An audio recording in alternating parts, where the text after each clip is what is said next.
Olá, Vascaíno, tudo bem? Bem-vindo ao canal Gigante Vascaíno. Eu sou André Luiz e estou aqui para comentar as últimas notícias do nosso Vasco. Olha, o Vasco mesmo entrando de férias, futebol acabando, vésperas da última rodada, né, que o campeonato encerra domingo, o Vasco está sempre bombando com notícias, né? Eu acho que agora vai ser assim, até 12 de janeiro, quando o Vasco estreia no Campeonato Carioca contra o Nova Iguaçu, a gente vai falar muito de base, vamos falar muito de equipe sendo preparada para 2025, de elenco, de entradas e saída de jogadores, especulações e também da venda do Vasco da Gama SAF. E hoje a gente já começa com um vídeo aqui da Vasco SAF, porque a notícia do Vasco é que o Vasco tem 4 investidores para comprar a Vasco SAF. Quem são esses investidores? Como andam essas conversas? Principalmente, já se falou muito do turco, mas o italiano, você sabe quem é esse italiano? Olha, eu vou trazer notícias aqui para vocês. Sei não, hein? Eu não gostei muito não, mas diz que o Vasco está apaixonado pelo italiano. Será? Vamos falar sobre tudo isso daqui a pouquinho. Mas antes, deixa eu pedir para que você não esqueça de deixar o seu like nesse vídeo. Como eu venho sempre dizendo, o like ele é muito importante para o nosso trabalho. Porque o YouTube ele só mostra o nosso vídeo depois que ele entende que o vídeo é relevante. E o vídeo só se torna relevante para o YouTube depois de uma certa quantidade de like. Então, vai, não paga nada, vai aqui embaixo, ó, aperta ali o curtir, né? Deixar o like, o joinha, tá? E já vai estar ajudando a beça ao nosso trabalho, tá falado? E se você ainda não é inscrito no canal, então aí eu te peço para que você se inscreva, né? Clica aí no botão de inscrever e depois vai lá e ativa o sininho de notificações. Mas escolhe aquela opção todas, pois assim sempre tiver vídeos novos aqui, o YouTube te avisa, te notifica, tá falado? Vamos dessas notícias da Vasco SAF aí, da venda do Vasco. Vai acontecer mesmo? Não vai? Como é que tá essa história? Diz que tem 4 interessados. Caramba, hein? Bem, mas antes da gente entrar no assunto do vídeo, né, deixa eu dar o recado aqui que eu dou todo o vídeo do nosso clube de membros do canal Gigante Vascaíno. Venha participar do clube de membros do canal Gigante Vascaíno. A gente está sempre conversando lá no WhatsApp, são vários benefícios, são 3 planos, você escolhe aquele que melhor adapta às suas realidades e vem participar com a gente. A partir do 2º plano, você já tem acesso ao grupo de membros no WhatsApp. Então, vem participar, vem participar dessa família que nós estamos construindo aqui do Gigante Vascaíno. Só um aviso, lá no grupo do WhatsApp a gente não tem negócio de oração, corrente, política do Brasil, do país que eu estou falando, só política do Vasco. A gente só fala de Vasco, de futebol, de política, de tudo que é relacionado ao Vasco, base, remo, é Vasco, a gente está falando lá no grupo do WhatsApp, tá falado? Então, dado esse recado aí do grupo de membros, está aqui um botão aqui embaixo, ó, seja membro, clica ali, você já vai participar no grupo de membros do canal Gigante Vascaíno.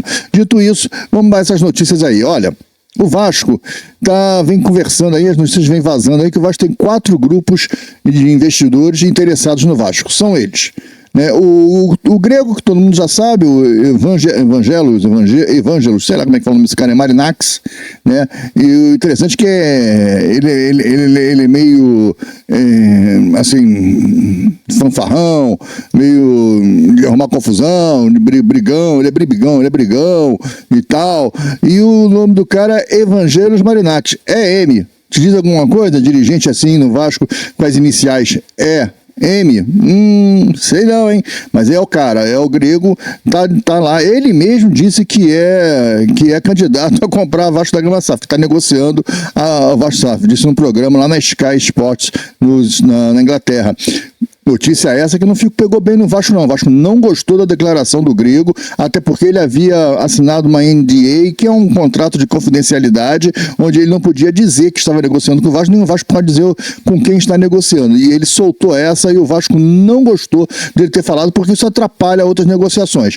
Já pessoas do meio acham que o turco está muito interessado e quis dar uma atravessada nos outros investidores. E parece que quem está na frente é o italiano, o Andrea Ragazzoni, acho que é esse o nome do cara, mas esse cara que está na frente, vamos ver, também tem um grupo americano, né? Tem um grupo americano interessado, que a gente não sabe quem é esse grupo de investidores americanos, não é essa 7 Partes, é claro, ela faliu, ela quebrou, acabou, eles estão preocupados com outras coisas lá, a preocupação da 7 Partes agora é não ir para a cadeia, e os caras lá, né, da 7 Partes, da ACAP, a ideia dos caras agora é não ser preso, esse que é o objetivo dos caras para 2025, mas tem um grupo americano, de investidores americanos, e o que vazou aí na imprensa, a notícia da Emanuele Ribeiro e do Bruno Murrito do GE, jornalista do GE, é que esse grupo de investidor americano já tem um clube na Europa, já são donos de um clube na Europa. Mas foi isso que eles conseguiram apurar, mas ninguém sabe ao certo quem é esse grupo americano. E o outro é o Fundo Árabe. Eu mesmo falei aqui em abril desse Fundo Árabe, que começou a conversa, mas aí esfriou porque o negócio das sete partes e parece que deu uma aquecida novamente. Porém, de todos os quatro, quem está na frente é o italiano, e o Vasco está gostando da conversa com o italiano. Mas será que esse italiano é bom de futebol mesmo? Ele é bom de negócio em clube de futebol? Vamos dar uma olhada na história desse italiano. Quem é esse cara? A gente fez um levantamento aqui, apoiado nas entrevistas na reportagem do GE, né, também do Bruno Murrito e da Emanuele Ribeiro, apoiado neles, a gente conseguiu, a partir da pesquisa que eles fizeram, a gente conseguiu dar uma aprofundada, dar uma melhorada lá, a gente conseguiu achar outros assuntos aí do nosso amigo Andréia. Então vou colocar aqui pra gente poder ver na tela. Vamos primeiro começar aqui com o Andréia. Quem é o Andréia? Aí, Andréia Radrizzani. Esse cara, ele é dono de diz que é um magnata italiano, né? E ele é dono de uma empresa de investimentos que comprou o Leeds, da Inglaterra. Em 2017, ele comprou o Leeds da Inglaterra por 45 milhões de euros, cerca de 285 milhões de reais. O time estava na segunda divisão. O Leeds é um time tradicional lá, ele estava na segunda divisão. Ele tirou o time da segunda divisão em 2019. Ele ficou 2 anos com o time na segunda divisão. Ele compra em 2017, tá bom, já estava no meio do campeonato e tal. 2018 ele não consegue tirar. Em 2019 ele tira os caras da segunda divisão. Ele até contrata o Bielsa, e o Bielsa ele tira o time como campeão. O time chega sendo campeão da segunda divisão. Ele contrata o Marcelo Bielsa para técnico, e aí ele leva o time para a primeira divisão. Ele teve um mérito muito grande lá, ele é muito querido lá no Leeds, porque o Leeds tinha perdido o seu estádio, um estádio histórico lá, eles tinham perdido, e ele recomprou o estádio pro Leeds. É legal, ele comprou o estádio e ele ficou 3 anos na primeira divisão, até que em 2023 ele rebaixou de novo o time foi rebaixado novamente. E aí agora ele revendeu o time por 170 milhões de euros. Ele comprou por 45, vendeu por 170, mais do que o dobro, faturando 1 bilhão de reais. As cotações em reais estão atuais, tá? Estão pelas datas de hoje, né? Fiz pelo euro de hoje. Então nós temos aí 45 milhões, ele vendeu por 45 e comprou por 45, revendeu por 170, um lucro absurdo, mas isso é problema, não é nosso. Porque esses caras querem ter lucro e é direito do cara ter lucro, pô. O cara investe para ter lucro. Mas ele compra e vende clube. Ele não é um cara de criar raízes e ficar no clube. Diferente do Grego. O Grego já comprou o Olympiacos, está lá o Olympiacos há 7 anos, já comprou agora o Nottingham Forest, já está no Nottingham Forest há 2, 3 anos, e comprou agora o Rio Ave. A gente não tem ainda uma experiência com o Rio Ave. Mas o Grego parece ser um pouco diferente do André Radrizzani. O Grego, ele se envolve, né? Já está brigando lá na Premier League pelo Nottingham Forest, ele veste a camisa. O André Radrizzani é mais empresário mesmo, né? Ele não é um cara que se envolva com futebol, ele se envolve com gestão, ele quer lucro, o negócio do cara é dar lucro. Tanto é que ele pega o time na segunda divisão, levou o time na primeira divisão, o time voltou para a segunda, ele vendeu bem o time, que se dane. É isso. Aí ele pega, vou continuar para depois fazer outra análise, continuar com a análise do Radrizzani. Vamos ver aqui, em 2023 ele revende por 170 milhões, faz um bi de caixa, um bi de reais, né? 170 milhões de euros, ele revende o Leeds, e aí ele vai comprar o Sampdoria, que está rebaixado, que está lá na segunda divisão. Em 2023 o Sampdoria já estava rebaixado, ele comprou o Sampdoria. E ele compra o Sampdoria com um sócio. Ele tem um sócio, eu não sei qual é a porcentagem dele, a porcentagem do sócio. Mas ele não comprou sozinho, ele comprou com um sócio e ele investiu 40 milhões. Que dá 255 milhões de reais. Ele, ano passado, na temporada de 23 de 2024, né? Ele permaneceu, a temporada que acabou em junho desse ano, ele permaneceu na segunda divisão e não conseguiu fazer o Sampdoria subir, né? Ruim, né? Bem ruim o resultado esportivo dele. E atualmente já começou a nova temporada, que é 2023-2024, está acabando já o primeiro turno e ele está em 12º colocado, na segunda divisão. Então, ele não é muito de investir em times, né? Você vê que ele não faz grandes investimentos em time. Ele não está muito preocupado se o time vai estar na primeira ou na segunda divisão. É o que está me parecendo. Outra coisa do André Radrizzani, que está me deixando aqui, assim, meio surpreso, do Vasco está tão interessado nesse cara, é porque, se você reparar, ele não pagou nem os valores que a C7 Park pagou no Vasco. A C7 Partners compra o Vasco, tá bom, ela não pagou, não fez os aportes, mas enfim, ela fez um negócio com o Vasco de 700 milhões de reais por 70% das ações. Esse cara, ó, ele paga 285, tô falando de reais, 700 milhões de reais em 2021, né? Eu não tô nem atualizando, seria hoje quase 800 e pouco, quase 900 milhões de reais o valor hoje. Como esses valores aí estão atualizados, 285 milhões. Ele paga 285 milhões, no outro pagou 255, ele não é de investir essa grana toda de 700 milhões de reais, não, parece que não é o pique do André Radrizzani. Ok, não estou comparando Sampdoria e Leeds com o Vasco, mas estou mostrando que os investimentos dele não são tão fortes assim. Não estou dizendo que o Leeds e o Sampdoria valem tanto quanto o Vasco, não estou dizendo isso, mas estou dizendo que o Leeds disputa uma Premier League e ele pagou barato, ele não é um cara de comprar os valores lá em cima. Ô Pedrinho, você não pode vender o Vasco por menos que o Val Salgado vendeu, aí vai ser absurdo, né? Mas isso me espanta, o Vasco está tão interessado no André Radrizzani, um cara que faz investimentos pequenos, investimentos fracos, 285, 255 milhões com um sócio, ele compra o Sampdoria por 255 milhões e tem um sócio ainda, então, e não coloca assim, grandes investimentos no clube, no time, o time continua na segunda divisão, hoje é 12º, quer dizer, ele não faz grandes investimentos, ele não é de fazer grandes movimentos esportivos, parece que ele não se preocupa muito se o time vai estar na primeira ou na segunda divisão. Bem, eu não gostei desse cara, não sei vocês aí, mas eu não achei esse cara muito legal não, eu não achei que a gente vai se dar bem com esse cara não achei que o Vasco vai ser bom pro Vasco o André Radrizzani, não sei, eu não gostei, pelo histórico do cara, eu vejo que o histórico esportivo dele não é muito legal, ele comprou um estádio lá pros caras, recomprou o estádio velho, mas ok, os caras tinham perdido o estádio, ele foi lá, comprou o estádio histórico do Leeds e tal, pá, mas não é um cara que faz grandes investimentos no clube em si, ele é um cara de gestão, ele acerta as contas, ele acerta o fluxo de caixa, consegue mais receita, mas ele não tá preocupado com futebol, ele não tá preocupado com o time, tu vê que o time tá na segunda divisão, então, para ele tá tudo bem, ele quer que o time aumente a receita, aumente o faturamento. O time da segunda divisão, mas está faturando mais do que faturava na primeira, para ele tá ótimo, ele não tá por aí muito ligado nessa história de primeira e segunda divisão não. Eu acho ele muito distante da questão esportiva, mas parece que o Vasco, as notícias que saem é que o Vasco tem, o interesse está maior no André Radrizzani. O Vasco colocou ontem um comunicado, eu vou tentar ler ele aqui, um pedaço. Não vou ler o comunicado todo não, porque é grande, né? Acho que colocou um comunicado grande pra caramba, falando sobre essa questão de ter a preferência, né? De ter a preferência por um do que o outro. O Vasco, aquela notícia que está saindo é que o Vasco prefere mais o italiano do que o turco, né? Aí o Vasco botou um comunicado, a diretoria administrativa, vou ler, não é tão grande assim não. Vamos lá, o Vasco botou assim, ó. O Vasco da Gama vinha a público esclarecer que o processo de busca por investidores para a Vasco SAF segue em andamento, com todas as tratativas ainda em estágios iniciais de diligências. Até o momento, nenhum dos interessados apresentou proposta formal para a aquisição da SAF. Não houve discussão de valores ainda. Reiteramos que toda e qualquer negociação será conduzida com seriedade e responsabilidade, com avaliações criteriosas por parte da diretoria e envolvendo todos os conselhos, visando garantir que os interesses do Vasco sejam sempre priorizados e que erros cometidos no passado não se repitam. O Vasco reafirma seu compromisso com a transparência e manterá sua torcida informada, assim que houver avanços concretos e relevantes no processo.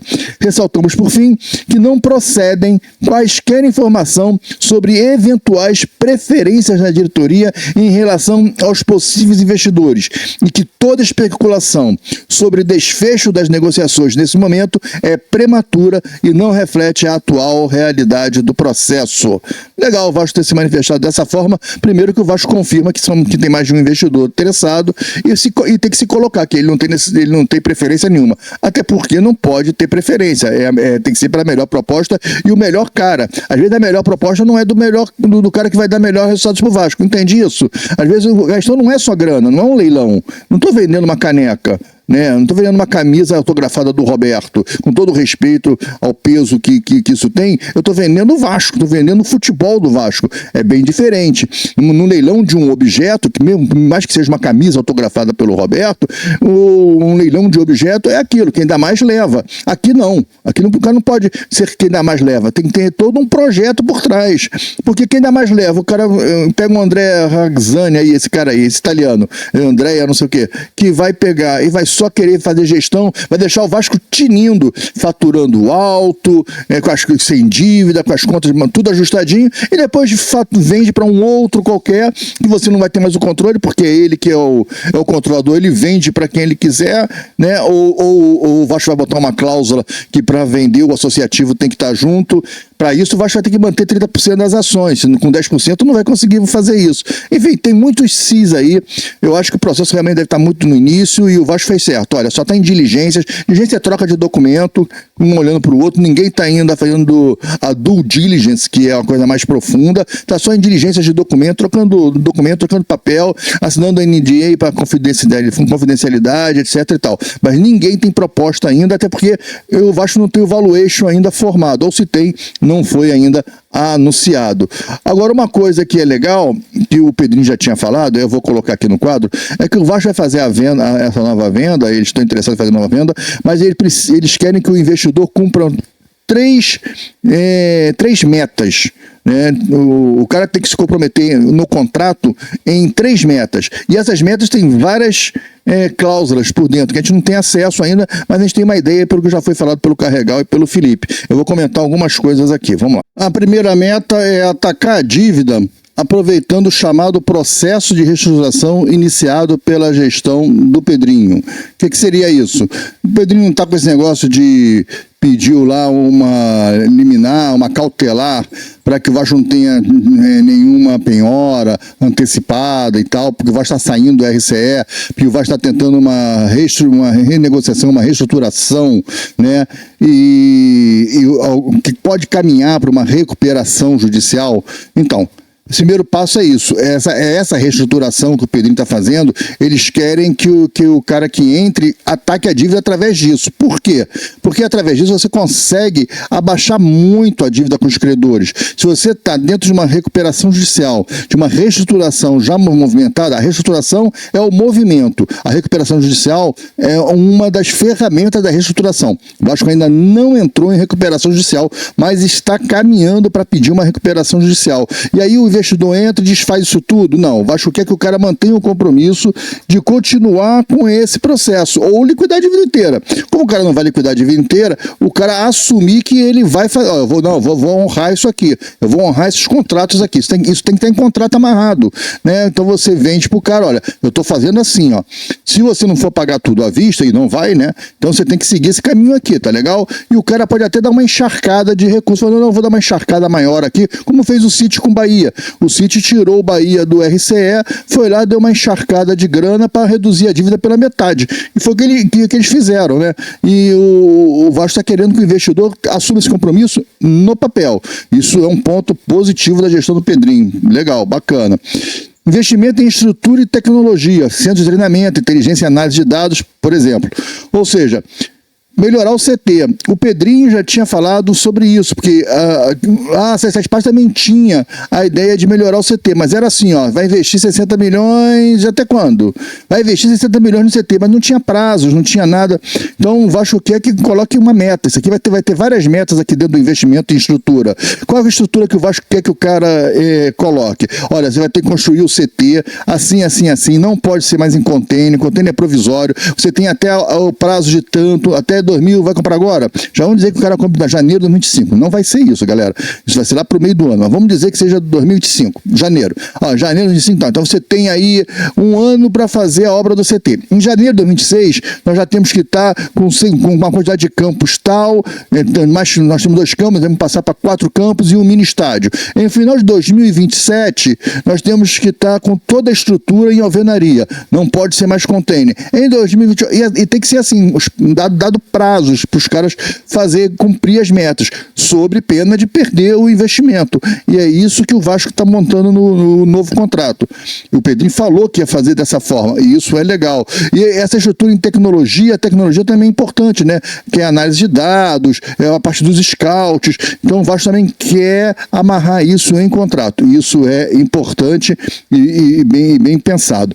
E o último é o projeto esportivo, que passa por formação de times competitivos, e o Pedrinho já falou que não vai ser, vai estar em contrato, que é a proibição de contratos com jogadores lesivos ao Vasco, negócio de dar bônus para o cara se manter na Série A, bônus se não for rebaixado, pô, é um absurdo um negócio desse, e outras condições, né? A questão de não ficar só com aquela cláusula que o Salgado colocou lá, de que tinha que ter o quinto maior orçamento. Os caras tiveram o quinto maior orçamento, a quinta maior folha de pagamento. Os caras, o Vasco hoje tem a quinta maior folha de pagamento, só que tem um montão de pereba. Ele contrata um jogador que é ruim por um valor baixo e paga um valor alto de um jogador bom. Ele só não quer contratar um jogador bom, que ele tem que investir. Ele pega um jogador ruim, que às vezes não paga nada pelo cara, e dá um baita de um salário para poder explodir a folha. Foi isso que essas partes não fez. Então o Vasco quer se proteger disso.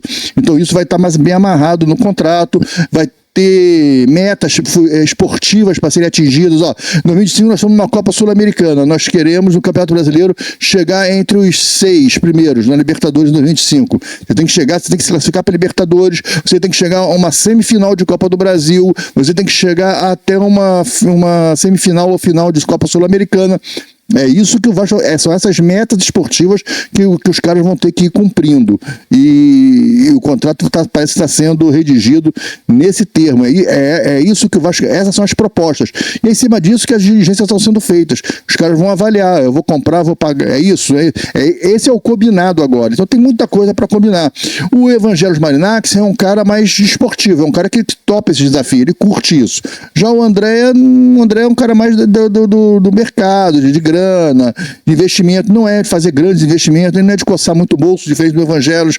O Marinax, ele é um cara que se empolga, né? Ele é um cara apaixonado. Se ele se apaixonar pela história do clube, ele vai a fundo no negócio, mas já criou um ranço com essa tentativa dele dar uma atravessada nos outros investidores. O Vasco não gostou do procedimento dele, não gostou da forma como ele se comportou, de vir a público e dizer que está negociando com o Vasco. Não pegou bem isso em São Januário, mas mesmo assim o Vasco colocou uma nota dizendo que não tem preferência por ninguém, que está aberto, ninguém mandou proposta nenhuma, que ainda está na fase de troca de documentos, de diligências, só isso. É isso que está claro. Então, nada de criar grandes expectativas. Você tem que parar com esse negócio de ir lá ficar batendo palma pro grego. O Thiago Leifert, não sei como é que fala daquele cara, que era da Globo, né? Então, agora tem um canal dele. Ele falou isso, ó, galera, torcedor do Vasco. Se vocês ficarem lá nesse negócio pedindo pro grego, invadindo o Instagram do grego, você desvaloriza o teu produto. Parece que você tá com o pires na mão. Claro, você tá com o pires na mão, mas não precisa também deixar tão claro assim que você tá nessa carência toda. Espera, cara.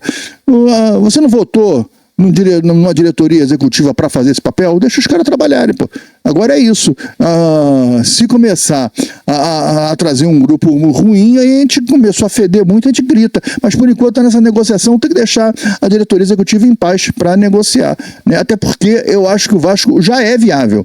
O Vasco hoje ele é viável. O problema do Vasco está na dívida, vai se equacionar a dívida, o Vasco é totalmente viável. O Vasco tem um bom orçamento para 2025, a classificação na Sul-Americana é um bom orçamento. O Vasco vai dar uma enxugada no elenco, deve sair de uma folha de 17 milhões para uma folha entre 8 a 10 milhões, né? E é o correto a fazer, O Vasco já saiu aí com quase 1 milhão e 200 da folha, já foi embora, deve mais uma galera ir embora agora essa semana. Então o Vasco vai dar uma melhorada. Agora tem que trazer jogador que venha para jogar, né? Vem com as especulações de Zanocelo, aí é dose para mamute, meu irmão. Aí não dá para aguentar, não. Mas vamos ver aonde que vai acontecer. Mas esse assunto para outro vídeo sobre especulação, chegadas e partidas. Vamos deixar isso para depois do jogo com o Cuiabá, porque a gente ainda tem um objetivo, hein?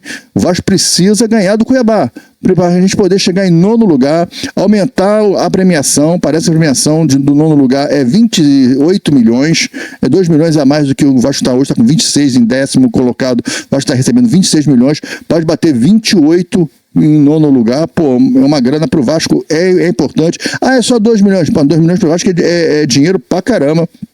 Então, vale muito, é muito importante esses 2 milhões. Então, pegar uma nona posição e também porque com o Vasco disputando Sul-Americana, Copa do Brasil, Carioca e Brasileiro, quanto mais tarde o Vasco entrar na Copa do Brasil é melhor. E você garantindo a nona colocação, o Vasco entra na Copa do Brasil só na terceira fase. Pô, é uma vantagem, né? É uma vantagem. Então é legal pro Vasco participar da Copa do Brasil só na terceira fase. Vai dar mais tempo de se preparar e vai dar, ainda mais que no início do ano é o início do pessoal tá vindo da pré-temporada, tá todo mundo com a perna meia dura, pegar logo uma Copa do Brasil eliminatória, um jogo, que é isso que acontece, né? A gente vem passando por isso. É um jogo só e você na casa do adversário e você joga pelo empate. Pô, mas não é legal, porque são campos ruins, estádios menores, tipos de menos expressão, mais investimento do que premiação, então não é tão legal assim. Entrar na terceira fase já é um ufa, já é um respiro, e já é um bolo de grana maior, já é um negócio melhor. Enfim, o Vasco tem que conquistar a nona posição, até para ser mais honrado, né? Fechando a primeira página da tabela, em nono lugar, tranquilo, sem susto, tudo tá ótimo, tá maravilhoso. Não vamos disputar uma pré-Libertadores por causa do jogo do Atlético Goianiense. Se a gente tivesse ganho o Atlético Goianiense, a gente estaria disputando até agora uma pré-Libertadores, porque o Bahia está perdendo os jogos todos. Se o Bahia perde domingo e a gente ganha do Cuiabá, se a gente tivesse vencido o Atlético Goianiense em São Januário, a gente estaria com 52 pontos e eles iam parar em 50. E a gente estaria na pré-Libertadores. Aí, ó. Tá vendo? Mas os caras não quiseram, aqueles vagabundos que entraram em campo no contra o Atlético Goianiense não quiseram jogar. O time melhorou animicamente, né? Mostrou que não são tão vagabundos assim, conseguiram correr contra o Atlético Mineiro. Vamos ver se eles vão de vagabundagem ou vão jogar animicamente melhor contra o Cuiabá para encerrar o ano com uma imagem melhor. A gente fala disso a partir do vídeo de amanhã, domingo. Domingo tem pré-jogo, tem pós-jogo aqui no canal. A gente vai batendo papo. Tá falado? É isso. Bem, dito isso, para encerrar, só dar uma lembrada no nosso recado, né? Não esquece de dar o like aí, pô, o like ajuda a beça, vai aqui embaixo, não paga nada, aperta lá o joinha, ó, faz um joinha lá, dá um curtir e você já vai estar ajudando muito o nosso trabalho. Se você não é inscrito no canal, então você se inscreve, aproveita e ativa o sininho de notificações, aquela opção todas, para sempre que tiver vídeos novos aqui, o YouTube te avisar. E te pedir para que você entre no clube de membros do canal Gigante Vascaíno. Tá aqui o botão, ó, seja membro, esse botão de pretinho, com a letra em branco, ó, seja membro, você clica ali e aí vão abrir 3 planos, você escolhe o plano que melhor se adapta. Lembrando que a partir do segundo plano, você já participa do grupo de WhatsApp do canal Gigante Vascaíno. Vem fazer parte dessa família, os bate-papos são muito legais, a gente só fala de Vasco, é um grupo que só fala de Vasco, então vem fazer parte. Tá falado? E aí comenta aí o que você acha. É o grego? É o italiano? Quem você acha que você queria no Vasco? Queria aí o fundo árabe? A gente não sabe quem é os caras ainda, nem o fundo americano, né? Eu tô meio assim de americano. O americano chega dessas 7 partes. Se bem que o Eagles do texto é americano, né? Mas também não tá essa beleza de grana, não. Não tá bem assim, não tá tão firme assim, não. Vamos lá. Quem você gostaria? O grego ou o italiano? Você gostou do italiano? Eu acho que o italiano é um cara que bota pouca grana e se envolve pouco com o futebol. Não sei se ele é o cara indicado para o Vasco, não. Acho que quando começar a falar de valores, esse cara vai pular fora.